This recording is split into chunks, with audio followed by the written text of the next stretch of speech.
Welcome to Akon music station. আমি অরণ্য আকন বলছি। আজকে একটা নতুন বিষয় নিয়ে আলোচনা করব, সেটা হচ্ছে বারকোড। সবার বারকোড নিয়ে অনেক ধরনের সমস্যা থাকে, তো এই ব্যাপারে আমি কনফিউশনগুলো ক্লিয়ার করার চেষ্টা করব। সবাই সাথেই থাকুন।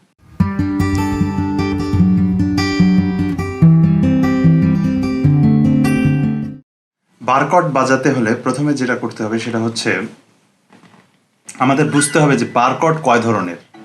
বারকোড কিভাবে বারকোড আসলে হয়। যেমন এখানে 1 2 3 4 5 6 6 নাম্বারটার থেকে একটা বারকোড হবে, যেখানে রুট হবে 6 স্ট্রিংটা, মানে 6 নাম্বার স্ট্রিংটাই একটা রুট হবে, মানে হোম নোটটা 6 নাম্বার স্ট্রিংয়ে থাকবে। সেক্ষেত্রে আমরা বলতে পারবো এটা 6 রুটেড বারকোড। এরকম আছে 6-এর পরে আছে 5th-এর পরে আছে 4th, এরকম 3টা রুটেড বারকোড হয়। 3 ধরনের বারকোড হয়, তার মধ্যে একটা 6th, 5th অ্যান্ড 4th। তো আগে আমরা 6th রুটেড বারকোডটা আমরা ধরার চেষ্টা করব যে কিভাবে এটা করতে হয়। তো এই জন্য আমাদের যেটা দরকার সেটা হচ্ছে প্রথমে আমরা যে নর্মালি যে ই কর্ডটা ধরি, এভাবে যে ই কর্ডটা ধরি, এটা তো ওপেন ই। আঙ্গুলগুলো চেঞ্জ করে আমরা এটাকে ধরার চেষ্টা করব। আঙ্গুলগুলো কিভাবে রিপ্লেস করব? ইন্ডেক্স ফিঙ্গারের জায়গায় মিডল ফিঙ্গারটা দিয়ে দেব, তারপর রিং ফিঙ্গার এবং লিটল ফিঙ্গারটা এভাবে ইউজ করব। মানে ইন্ডেক্স ফিঙ্গারটাকে আমরা আলাদা করে দিলাম, এইভাবে ধরলাম। এইভাবে ধরে বাজানোর আগে ট্রাই করব। এভাবে বাজানোর ট্রাই করলে হবে কি, আমাদের একটা অভ্যস্ততা তৈরি হবে। অভ্যস্ততা তৈরি হওয়ার ফলে যেটা হবে সেটা হচ্ছে আমরা খুব সহজেই এভাবে ধরতে পারবো।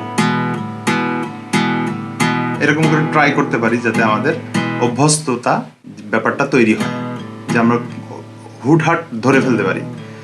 এরপর দেখো যে আমরা যদি এটাকে ধরি, এভাবে ধরার পর এই আঙুলটা আছে, এটা ফলসলি আমরা এইখানে রেখে দিব আর কি।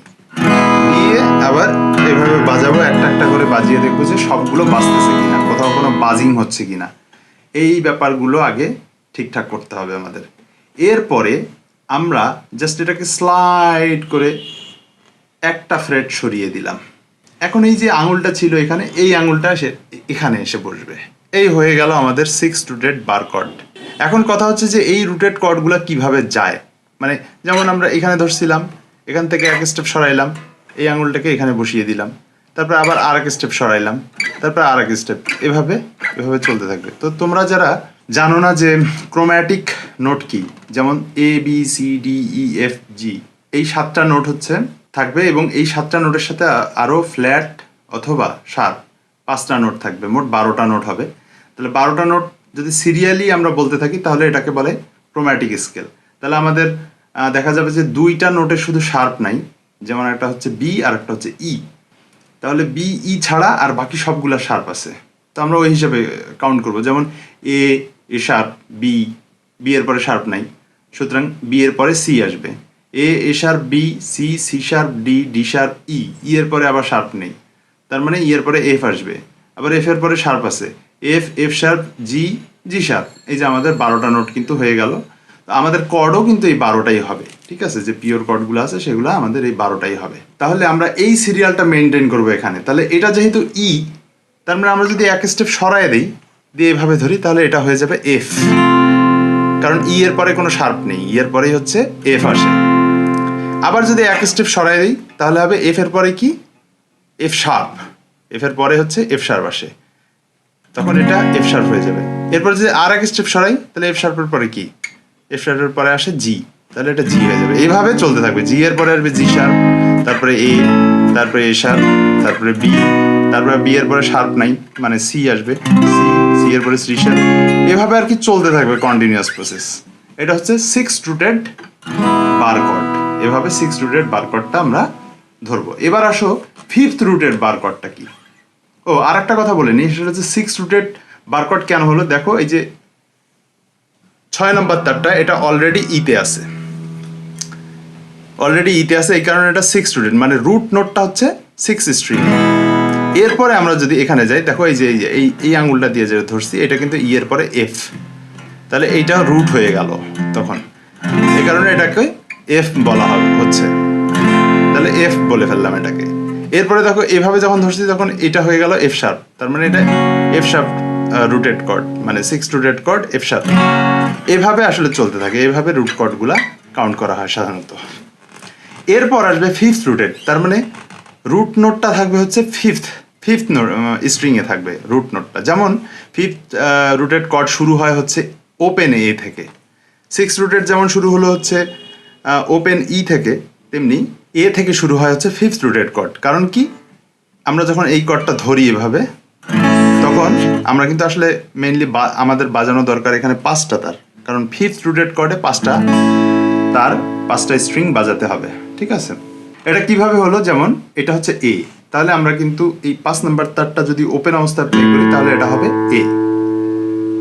আমরা নর্মালি সবাই ধরি হচ্ছে এটাকে, অনেকে এইভাবে ধরি, কিন্তু আমরা ধরার ট্রাই করব আঙ্গুলগুলো রিপ্লেস করে, ইন্ডেক্স ফিঙ্গারটাকে খালি করে আমরা লিটল ফিঙ্গারটাকে অ্যাড করে নিলাম। অ্যাড করে নেওয়ার পরে এই আঙুলটাকে খালি করে রাখলাম, এই আঙুলটা এরকম খালি করে রাখলাম, এ প্লে করলাম, এ বাজলো ওপেনে। কিন্তু আমরা যখন এটাকে সরাবো তখন এটা আর একটা কর্ড হয়ে যাবে।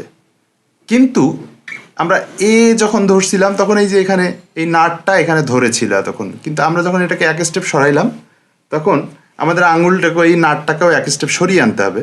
তার মানে তখন আমরা যেহেতু এটাকে সরাতে পারবো না, সো আমাদের ইন্ডেক্স ফিঙ্গারটাকে দিয়ে আমরা এই বারটা তৈরি করে দেবো। আর এই কারণেই এটাকে বার কর্ড বলা হয়, একটা বার তৈরি করতে হয়। তাহলে আমরা এইভাবে যদি ধরি 5টা তার, তাহলে দেখো আমাদের এটা হয়ে যাচ্ছে। এর পরে আমরা জানি ক্রোম্যাটিক স্কেল অনুসারে এর পরে আসে এ শার্প, তাহলে এটা এ শার্প হয়ে গেল। এরপরে সরে গেলে বি হবে, এ শার্পের পরে বি আসে, বি এর পরে যেহেতু বি শার্প নাই তার মানে সি আসবে, সি এর পরে সি শার্প আসবে, তারপরে ডি আসবে, এভাবে চলতে থাকবে আর কি। কথা হচ্ছে যে অনেকে আবার এভাবে ধরলেও অনেকে দেখা যায় যে এভাবে ধরে অথবা এভাবে ধরে। কিভাবে? এটা হচ্ছে প্র্যাকটিসের ব্যাপার, যে আমি এখানে 3টা আঙুল দিয়ে 3টা তার ধরছি, কিন্তু প্র্যাকটিস করে আমরা একটা আঙুল দিয়ে 3টা তার এইভাবে ধরবো। এটা অনেক প্র্যাকটিসের ব্যাপার, অনেকে এভাবেও ধরে, যে একটা আঙুল দিয়ে বাকি 3টা স্ট্রিং আমরা ধরে ফেলছি। এটা খুব কষ্টসাধ্য ব্যাপার, এটা অনেক আসলে ট্রাই করতে হবে। তো তোমরা নর্মালি এটাই ট্রাই করতে পারো, আর এটা যখন তোমরা মোটামুটি কমফোর্টেবল হয়ে যাবা তখন এভাবে ট্রাই করতে পারো। যেমন আমি ধরছি সি ধরলাম, এখানে 5টা তার, আর এখানে 5টা তারের ধরলাম এটা দিয়ে, আর এখানে 3টা তার ধরলাম। আসলে আমরা এই বারটা দিয়ে 1 নাম্বার এবং 5 নাম্বার তারটা ধরছি, বাকিগুলা একটু নর্মাল হলেও সমস্যা নেই, মানে বাকিগুলা না ধরতে পারলেও সমস্যা নেই। তো এইভাবে আমরা সিটা ধরলাম, তার মানে A sharp, B, C sharp, D, এভাবে চলতে থাকবে। এটা হচ্ছে ফিফথ রুটেড কর্ড, রুটটা সরে যাচ্ছে। এ তো এখানে আছে, এরপরে যখন আমরা এ শার্পে আসলাম তখন দেখো এই যে 5 নাম্বার তারের ফার্স্ট ফ্রেটটা এটা কিন্তু এ শার্প নোট, কারণ এটা তারের নাম হচ্ছে এ, ফার্স্ট ফ্রেটে আমরা যদি ধরি তাহলে হয়ে যাবে এ শার্প। নিশ্চয়ই বোঝা গেছে। এবার আসি হচ্ছে আমরা ফোর্থ রুটেড কর্ডে, মানে ফোর্থ স্ট্রিং রুটেড কর্ডে আমরা fourth string rooted chord normally শুরু হচ্ছে ডি, ওপেন ডি, তোমরা নিশ্চয়ই বাজাতে পারো। ওপেন ডি এভাবে প্লে করে। তো ওপেন ডিটাই হচ্ছে ফোর্থ স্ট্রিং রুটেড কর্ডের শুরু, কারণ এটার 4 নাম্বার স্ট্রিংটা ওপেন অবস্থাতেই ডি। সুতরাং এই ফোর্থ রুটেড কর্ডে আমরা 4টা স্ট্রিং বাজাবো, আসলে মানে আমরা 6টাই কিন্তু বাজাবো না, আমরা 4টা স্ট্রিং প্লে করবো। কিন্তু ব্যাপার হচ্ছে যখন এটা সরে যাবে এক স্টেপ তখন এটা ডি থেকে ডি শার্প হয়ে যাবে, ওই যে ক্রোম্যাটিক স্কেলের ওই সিস্টেম অনুযায়ী এটা ডি শার্প হয়ে যাবে। কিন্তু এই 4 নাম্বার তারটা সরল না, এটা তো সরল না। যেমন এটাকে ডি থেকে ডি শার্পে সরাইলাম, কিন্তু এই ডি স্ট্রিংটা তো এরকমই রয়ে গেল। সুতরাং এটাকে তখন এভাবে চেঞ্জ করে ধরতে হবে, দেখো তোমরা এই যে এইভাবে, তাহলে এটা ডি শার্প হয়ে যাবে। এটা অনেকের জন্য কঠিন, অনেকের জন্য, কিন্তু এটা আসলে আমাদের অনেক সময় শর্ট ক্ষেত্রে আমরা শুধু 3টা তার এভাবে প্লে করতে পারি, আমাদের অনেক সময় কাজে লাগে। অথবা আমরা সি স্টাইলে ধরতে পারি। যেমন আমরা যদি ডিটাকে ধরি, এটা ওপেন স্টাইলের একটা কর্ড, এটা একটা এক্সটেন্ডেড কর্ড আর কি। হ্যাঁ, যেমন আমরা সি ধরি, এভাবে নিশ্চয়ই তোমরা সি ধরতে পারো, এভাবে সি ধরে। যখন আমরা সি ধরি, সি থেকে আমরা যদি সি শার্পে যাই তাহলে এভাবে ধরতে হবে, কিন্তু এখানে একটা বার ছিল, সেই বারটা তো আমাদের তৈরি করতে হবে। এই বারটা যদি আমরা এভাবে তৈরি করতে এভাবে করি তাহলে কিন্তু এটা আমরা সি শার্প হিসেবে কাউন্ট করতে পারি। এরপরে আসলো ডি। ডিটা আমরা নর্মালি এভাবে বাজাই, আবার কিন্তু আমরা এভাবেও প্লে করতে পারি সি স্টাইলে। জাস্ট আমি এই জায়গাটাকে চেঞ্জ করে এইটা করলাম, ইন্ডেক্স ফিঙ্গারটাকে বাইরে ফেলে দিলাম, সি, এই যে এটাকে এখানে ডেমো হিসেবে ধরলাম। এরপরে যদি এক স্টেপ সরে যায় তাহলে সি শার্প, তারপরে ডি, তারপরে ডি শার্প, এভাবে চলতে থাকবে। ঠিক আছে? তো আমাদের মোটামুটি আজকের লিসেনটা হচ্ছে যে 6 রুটেড বার কর্ড, যেটা ই থেকে শুরু হবে, ওপেন ই থেকে আমাদের এই স্টাইলে শুরু করতে হবে। এরপর 5th স্ট্রিং রুটেড কর্ড, যেটাকে এভাবে শুরু করতে হবে এ দিয়ে, তারপর সরে গেলে এভাবে এভাবে এই কর্ডগুলো হবে। আর তারপরে হচ্ছে 4th স্ট্রিং রুটেড কর্ড, সেটা ডি দিয়ে শুরু হবে, সেটাকে আমাদের এভাবে এভাবে এগিয়ে যেতে হবে। যদি ডি শার্প বাজাই তাহলে এভাবে বাজাতে হবে, তারপরে যদি ই বাজাই তাহলে এভাবে। আর একটা এক্সটেন্ডেড কর্ড হচ্ছে, এটা একটা মানে এটা একটা ইম্প্রোভাইজেশন টাইপের কর্ড। সেইটাকে যেভাবে বাজাই ঠিক সেই ফরম্যাটটাকেই আমরা ইউজ করব, কিন্তু আঙুলগুলো চেঞ্জ করে দিব, দিয়ে এই ইন্ডেক্স ফিঙ্গারটাকে খালি করে ফেললাম। তারপরে আমরা যদি এটা সরিয়ে ফেলি তাহলে এটা হয়ে যাবে সি শার্প, তারপরে ডি, তারপরে ডি শার্প, এভাবে চলতে থাকবে।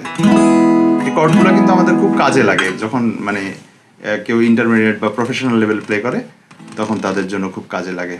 তো এইভাবেই খুব সহজেই আমরা আসলে বার কর্ডগুলো তুলে ফেলতে পারি। এখানে গ্রামাটিক্যাল একটা জিনিস থাকলো, সেটা হচ্ছে ক্রোম্যাটিক স্কেল। ক্রোম্যাটিক স্কেলটা তোমরা জানবা যে এ থেকে জি পর্যন্ত, এবং প্রত্যেকটারই একটা করে শার্প আছে, বাট শুধু বি এবং ই এর কোনো শার্প নাই। ঠিক আছে? তো এই জিনিসগুলো মাথায় রাখলে তাহলে তোমরা খুব সুন্দরভাবে বার কর্ডটা প্র্যাকটিস করতে পারবা, এবং খুব সহজেই এটা তোমাদের কাজে লাগবে আর কি। তো আজকে এই পর্যন্তই ছিল। খুদা হাফেজ।